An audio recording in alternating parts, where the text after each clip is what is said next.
Are you ready for a time warp? That's what it is back there. That gear is gear that I built, some of it I bought 50 years ago. And I haven't been doing any filming, photo work or anything like that for a number of years. I got hold of Intova camera about 7, 8 months ago. Took some video with it, got excited. Got me a ticket to get to the Philippines before the monsoon set in. Had some lights. They wasn't the best lights in the world, but it's what I had. I got some video, but I wasn't really happy with it. Now, I went on Amazon and I found a video light. Han Shi. It's a 12,000 lumen video light for underwater videoing. And it just got delivered to me, and I'm really excited. Let's go unpack them and take a look at them. What we have here is two Han Shi 12,000 lumen underwater video lights. One's been unpacked and one's in a box still. Now, I found these lights cruising through Amazon looking for an underwater video light that had a lot of power. I ran across one of these lights and I looked at the price and I was impressed. Under $100 for one of these lights. So I immediately put an order in, and now we'll go ahead and check them out. We have this one here that I've unpacked already. You see the whole assembly. This is what it comes in when you put it together. We'll check it.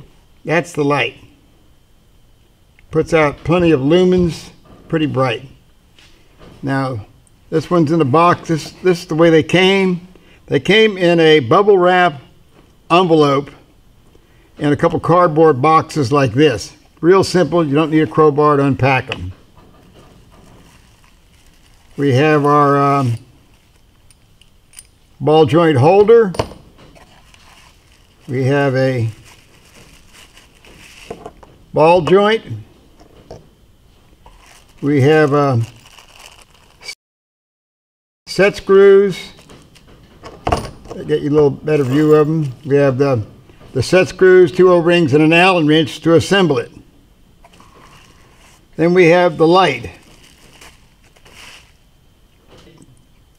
We're looking at the front of it. We're looking at the lens, and we see these machine grooves that were probably machined in there for assembly when they lock the O-ring down, or the seal. Now we're looking at 2 rows of 4 small LEDs, one with a little red tint, warm, the other one for cooler light, probably for close-ups. Now we're looking at 10 LEDs. Now I've been researching LEDs out, and I would say that 1,000 to 1,200 lumens is just about the size they are here. So we're looking at a good 12,000 lumens for this light. Now when I got it, it was kind of confusing on how to get it apart. There's no directions with it. There's some grooves machined into here. These are heat sink grooves.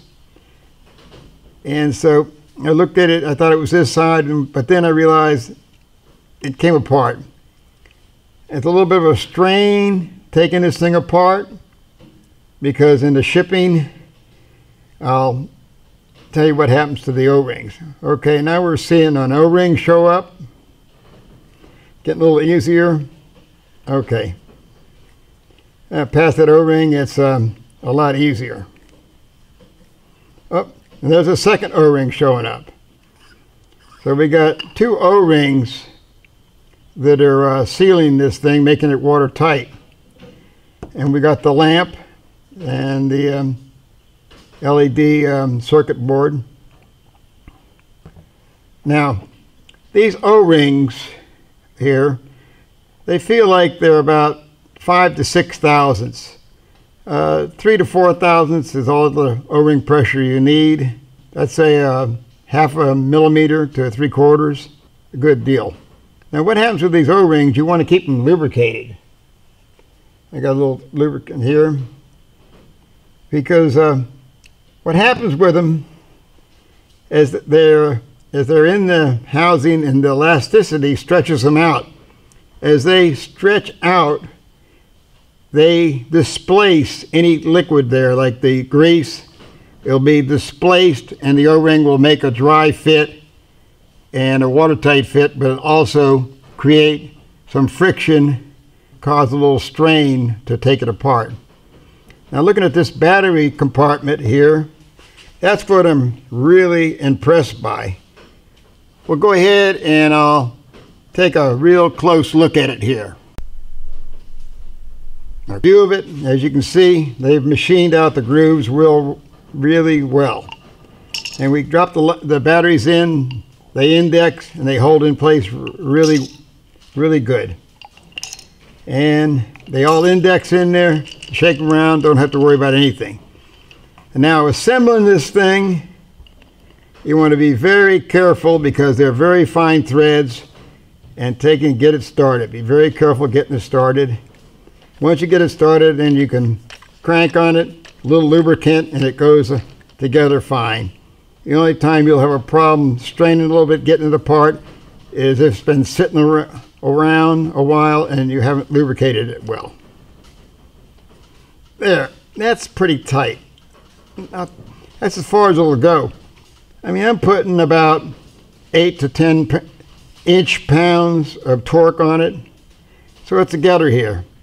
Now we'll go ahead and check it out. Quick press on it kicks it off. There we see it's working. I'm pretty happy with what I see. There's the red flashing. Then it's got the cool. These are the close-up, the smaller ones that you'd be using for close-up. That red looks like it's a little bit warm, a lot warmer than, well, it'll be for close-ups, and it's probably 2600 Kelvin or lower. But if you're down 125 feet and the sunlight's got to go all the way through that blue spectrum to get to you, it's going to wash out all the red. So it's going to work out pretty good for close-ups. This whole system, I'll assemble this one here.